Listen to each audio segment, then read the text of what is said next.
there's a lot of commonalities between what causes cancer. We see that many people who smoke get cancer, whether of the lungs or other parts of their body. We find that carcinogens, so number one in smoking, number two in meats, like when you overcook your steak, it's been linked to causing cancer, and three, to skin cancer, which is caused by the sun. So that's even just 3 examples of proof that heat plus toxins equals cancer. Now, I have been studying for so long, trying to figure out how to prevent cancer ever since my mom passed away, but even before my mom passed away. I knew, for some reason, as a young girl, I always wanted to find the cure for cancer. And now that I'm 26 years old, I realized it's not a cure anymore. It's something that you need to prevent. And yes, there are people who have survived it, and I wouldn't necessarily say it was a cure. I would say that they were able to reverse the damage done and remove the cancer. So if we know that cancer is accumulation of dead cells, which creates a blockage in your body, then we realize, okay, how can we prevent these blockages? How can we avoid dead cells?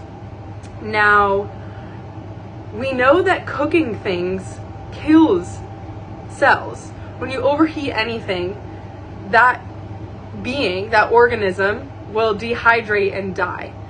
We can even compare it to when SpongeBob is under the ocean with his best friend Patrick, and they, in the SpongeBob movie, and they stumble upon a souvenir shop under wherever they get misplaced, and they're drying up. The moisture is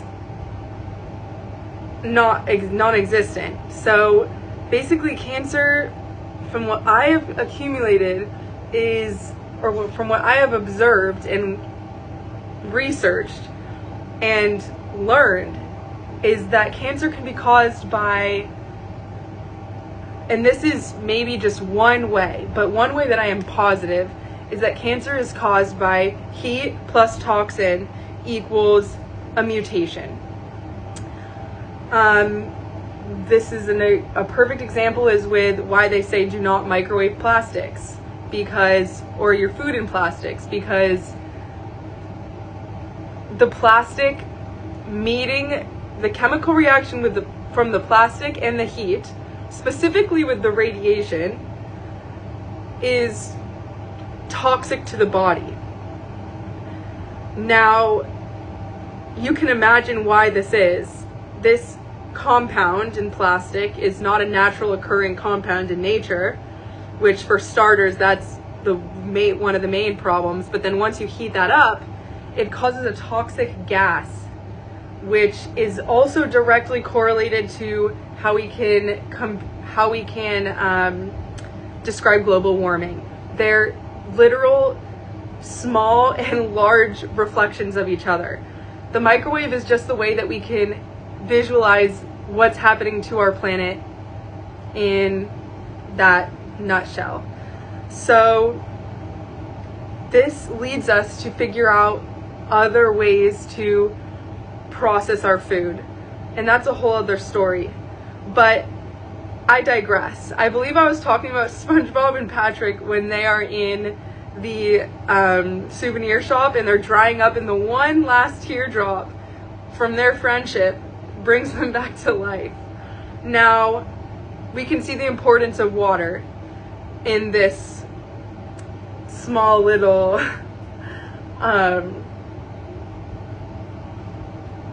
portrayal. Imagine if you were to leave an organism such as a plant or a snail out in the sun, we see what it does to see kids with the whole microscope pointing it to the snail, it dies immediately. This is exactly what is happening to our planet, just on a greater scale. This not directly with the sun, because the sun actually brings it life. The sun is so powerful that we need to realize its power and use it, work with it. And I think for so long we have not been really learning about the planet. I think with time and energy, we're able to learn more about the planet, but now we need to learn how to work with it. We now notice that we are working against it. And I don't know about you guys, but I want this planet to spin around for years and years to come. And I don't know who that is. That is one of my family members. But, and I know I can make a greater, do my own work on this, but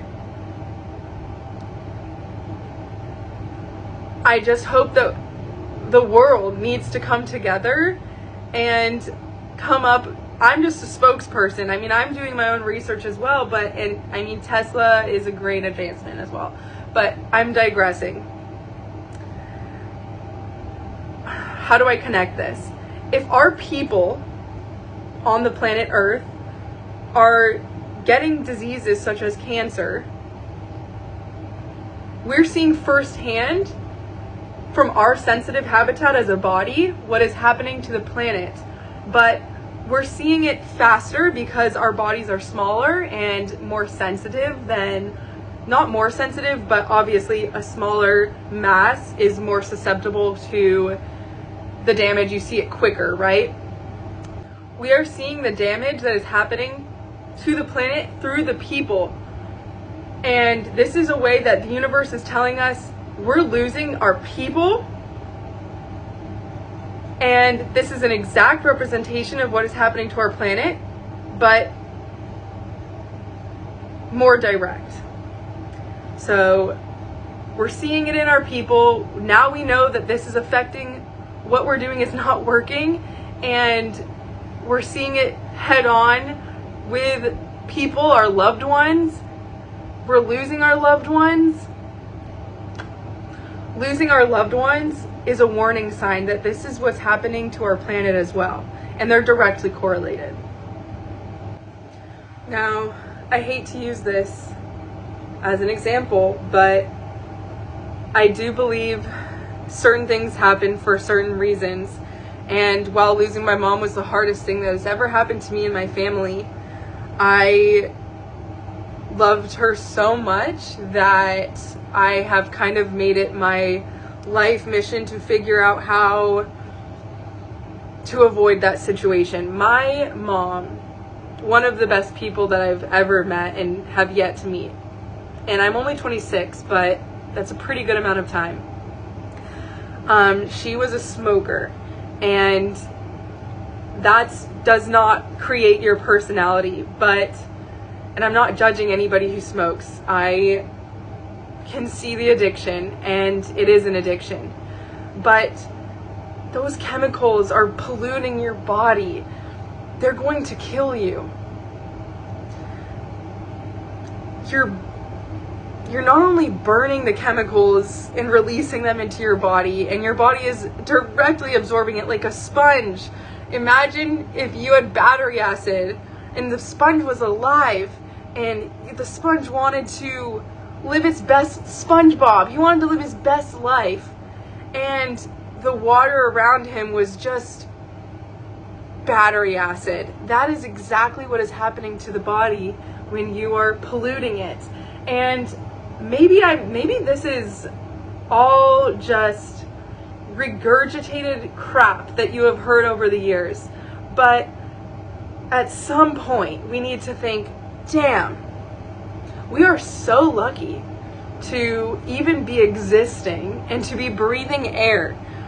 Why would we ever risk polluting that air?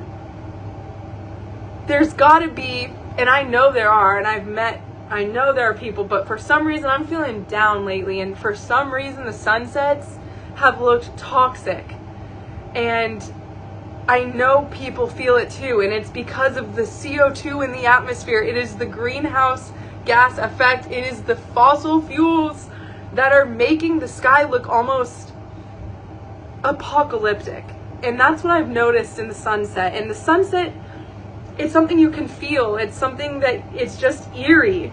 And when I was observing the sunset yesterday, and I love a good sunset, but something just felt off. And I can almost see the chemicals in the air.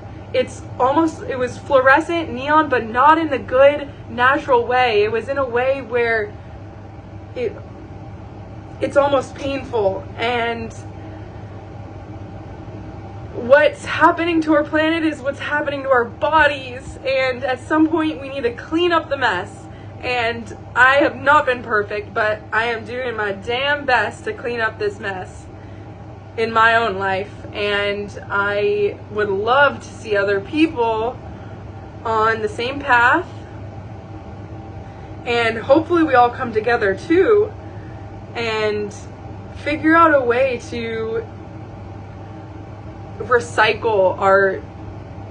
figure out a better system. Now, a healthy system rotates in a perfect circle, just like our solar system. Hear me out. Our solar system is this delicately formed structure that just has happened to work so perfectly that life could exist. Now we can see it in the same correlation to fungi that decompose their own, what they feed on.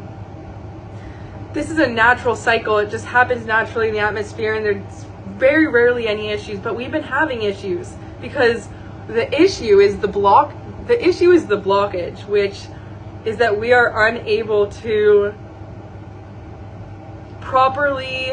we are sick because we are unable to properly handle the toxins. We don't know what to do with them anymore. There's no place for them. That's why there's no place for these things in an ideal world. And until we eradicate them fully, which that's the truth, until they are fully eradicated, will there be a healthy, fully functioning environment. Now, the more we learn about our planet, the more we can work with it. If there are certain temperatures that the planet thrives in, we need to make sure that we are sustaining those temperatures at all times. Now we realize that the effects from filling up our cars with gas is messing with the homeostasis of the planet. We need to come back to homeostasis and work with the planet rather than against it. By now we should know what temperatures our planet is thriving in and maintain those temperatures. What we're doing is destroying willingly, knowingly, the place where we live. I know many people don't care, and we see that in our government today, and just in daily actions. And I can't even say that I am completely innocent. I drive a car. So, but it takes one to know one. I digress. Every living organism has a homeostatic temperature. Your body, the planet, we are one. We are the same. So if we are seeing that skin cancer is caused, that is when your body is literally heating up and burning because it is not supposed to be absorbing that much heat. And that is exactly what's happening to the planet. So the cancer within us is the same cancer that is diseased our planet.